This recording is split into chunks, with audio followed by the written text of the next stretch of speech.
নমস্কাৰ, মই ৰঞ্জন চৌধুৰী। লোকপিয়ল আহিছে, গতিকে অসমীয়া ভাষা, অসমীয়াৰ অস্তিত্ব সংকটত।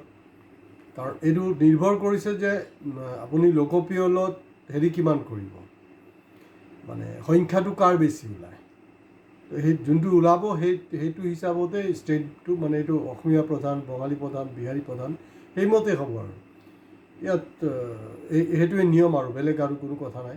না আমি ভাষাগতভাৱে আমি অসমীয়া সংখ্যালঘু হ'লেও নাই আমি সংখ্যাগুৰু বা দাদাগিৰি চাদাগিৰি নহ'ব আৰু নিশ্চিত আছে কথা। কাৰণ অসমীয়াগিৰিটো আপুনি কৰিব কেনেকৈ? অসমীয়াগিৰিটো অকল চান্দা লোৱা, দম দিয়া, এই চবটো কৰি আপুনি অসমীয়াগিৰি কৰিব নোৱাৰিব। তো অসমীয়াগিৰি কৰিবলৈ হ'লে, কাৰণ মই দেখিছোঁ কোনে কৈছে যে মুছলিমক বেয়া পায় বুলি বিজেপিয়ে। কোনো বেয়া চেয়া নাপায়, মুছলিম লাগিব। কাৰণ বিনা তেলত যদি আপুনি নহয়, চব্জি বনাব নোৱাৰে, তো গতিকে বিনা মিয়াত বাইনাছ মুছলমান বিজেপি আগুৱাই যাব নোৱাৰিব। এইটো অসম্ভৱ, অবাস্তৱ কথা এটা। সেইটো লাগিবই, এটাৰ পৰিপূৰক লাগিব সেইটো। এতিয়া মূল কথাটো হ'ল, তেওঁলোকৰ যে বিজেপিৰ যিবিলাক আছে, উইংছবিলাক আছে, মানে আপুনি এনেই গমেই নাপাব। তেওঁলোকে সংগঠনৰ নাম কিন্তু মুছলমানৰ নামত, মিয়াৰ নামত। তেওঁলোকে এটা কৰিছে, আবেদন কৰিছে যে চৰ চাপৰিত যিবিলাক মুছলমান আছে, এতিয়া মুছলমান বুলি ক'ব, এতিয়া মিয়া বুলি নকয় দেই। মুছলমানসকলে মানে কৰিব লাগে, লোকপিয়লত নিজৰ ভাষাটো, মাতৃভাষা অসমীয়া লিখিব লাগে বুলি এটা আবেদন কৰিছে। ভাল কথা। কিন্তু যেতিয়া যোৱা সময়ছোৱাত আমি যেতিয়া দেখিছোঁ মুছলিম অধ্যুষিত এৰিয়াত কোনো নিয়ম নীতি নমনাকৈ হোলচেলত আপোনাৰ বুলডোজাৰ চলিলে, তেতিয়া কিন্তু তেওঁলোকে এই যে সংগঠনবিলাক আছে, এই যে হাৰামীকেইটা আছে, সংগঠন নহয়, এইকেইটা মানে হাৰামী হয় তাহাঁতি। এই হাৰামীকেইটাই কিন্তু তেতিয়া সেইটো প্ৰতিবাদ কৰা নাছিলে যে আপুনি কিয় এনেকৈ কৰি আছে। যদিও অবৈধভাৱে মুছলমান বহিছে, অবৈধভাৱেতো ক'ৰবাত বিহাৰী বহিছে, ক'ৰবাত বঙালী বহিছে, ক'ৰবাত মাৰোৱাৰী বহিছে, সেইবিলাক চবৰ কাৰণে সমানে বিচাৰ কৰক। তেতিয়া নাই, তেতিয়া কিন্তু তেওঁলোকে মনে মনে আছে।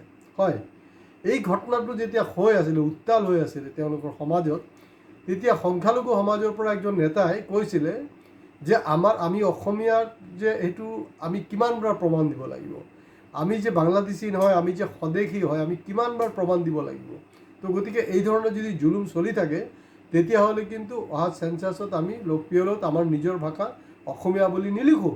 বা সেইটো কোৱাৰ লগে লগে গোটেই চবফালে জুই লাগি গ'ল আৰু দল সংগঠন চব থানাতে মানে FIR মাৰি দিলে।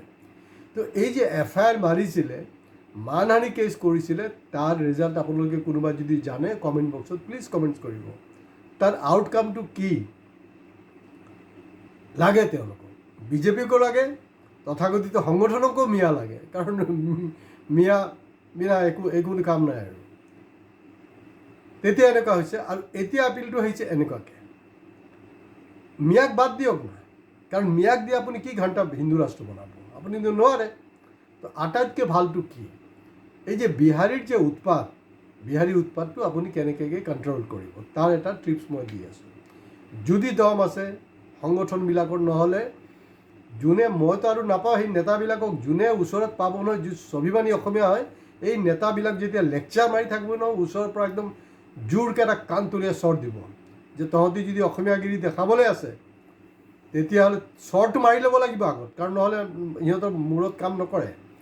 চৰটো যেতিয়া কাণতলীয়া চৰ মাৰিব নহয়, কাণতলীয়া চৰ মৰাৰ পিছত অলপ চিন্তাত পৰো না কিবা কৈ আছে, তেতিয়াহ'লে দাদাগিৰি নকৰে, অসমীয়াগিৰি নকৰে।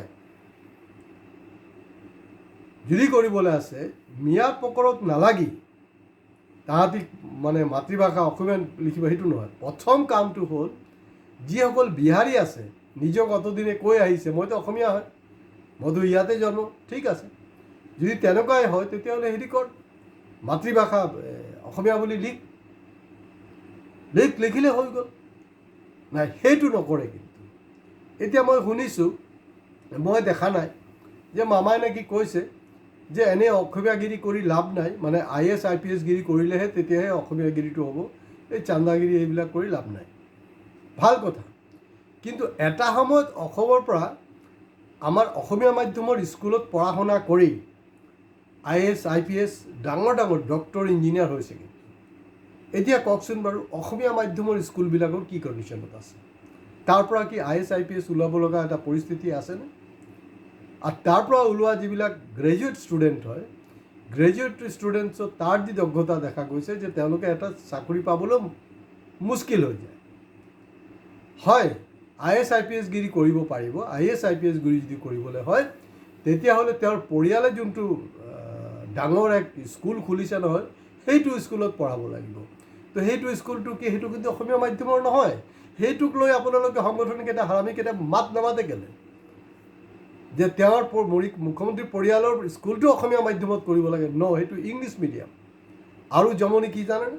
আজিৰ দিনটোত ইংলিছ মিডিয়ামত আমাৰ যিমান অসমীয়া ল'ৰা ছোৱালী পঢ়ি আছে নহয়, বা হিন্দীভাষী মানুহ পঢ়ি আছে, আপুনি চাব এটা প্ৰেক্টিছ দূৰৰ পৰা মানে কেচ কৰিবলৈ চেষ্টা কৰিব। কেনেকৈ বহুতো অভিভাৱক কিন্তু আপোনালোকে যায় ল'ৰা ছোৱালীক আনিবলৈ বা থ'বলৈ, মন কৰিব এটা বস্তু, তাত কিন্তু তেওঁলোকে সঘনাই হিন্দীত কথা পাতে। মানে একতো অসমীয়া মাধ্যমত সোমোৱা নাই, ইংলিছ মাধ্যমত গ'ল, আৰু একজন বন্ধু আৰেকজনৰ লগত কথা পাতিব হিন্দীত কথা পাতিব। This is the normal practice in CBSE। সেইবিলাকো ঠিক ঠাক কৰক, সেইটোতো কৰিব পৰা নাই। আৰু IAS IPS হ'বলৈ হ'লে, কাৰণ তেওঁৰ মামীৰ যোনটো স্কুল, তেনেকুৱা স্কুলত পঢ়িব লাগিব। আৰু IAS IPS যদি আপুনি হ'বলৈ হয়, তেতিয়াহ'লে ক্লাছ 8 ষ্টেণ্ডাৰ্ডৰ পৰা কিন্তু আপোনাৰ টোটাল আপোনাৰ ফাইনেন্সিয়েল, এডুকেশ্যনেল, বাকী ফেমিলি ছাপৰ্ট, ফেমিলি ইনকাম, গোটেই বস্তুটো কিন্তু ক্লাছ 8 ষ্টেণ্ডাৰ্ডৰ পৰা আৰম্ভ কৰিব। কোনোবা যদি ভাবে যে মই হাই ছেকেণ্ডেৰী বা মেট্ৰিকৰ পিছত মই প্ৰিপাৰেশ্যন ষ্টাৰ্ট কৰিম, সেইটো দিন গ'ল। IAS IPS গিৰি কোনে কৰি আছে? IAS IPS গিৰি কিন্তু বিহাৰীয়ে কৰি আছে। কেলে? কাৰণ তাত আমি দেখিছোঁ যে নীতিশ কুমাৰৰ ভাল বেয়া সেইটো পিছৰ কথা। নীতিশ কুমাৰ কিন্তু তাৰ পৰা IAS IPS যাতে হ'ব পাৰে, তাৰ কাৰণে যি ইনফ্ৰাষ্ট্ৰাকচাৰ কৰিব লাগে, প্ৰাইভেট টিউটাৰ দিব লাগে, যি কৰিব লাগে, এই চেণ্টাৰবিলাক খুলিছে। যিটো কাৰণে আজি তাহাঁতৰ IAS IPSৰ সংখ্যাটো বেছি।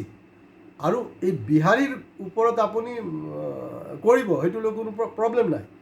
এতিয়া কিন্তু বঙালীৰ পৰা জুলুম নহ'ব। বঙালীগিৰিৰ ওপৰত কিন্তু অসমীয়াগিৰি নচলিব দেই, মই আপোনালোকক আগতীয়াকৈ কৈছোঁ। কাৰণ ৱেষ্ট বেংগলত 50টা MP চিট আছে। ৱেষ্ট বেংগলত ইতিমধ্যে BJP দখল কৰিছে। অসমত আছে 14টা।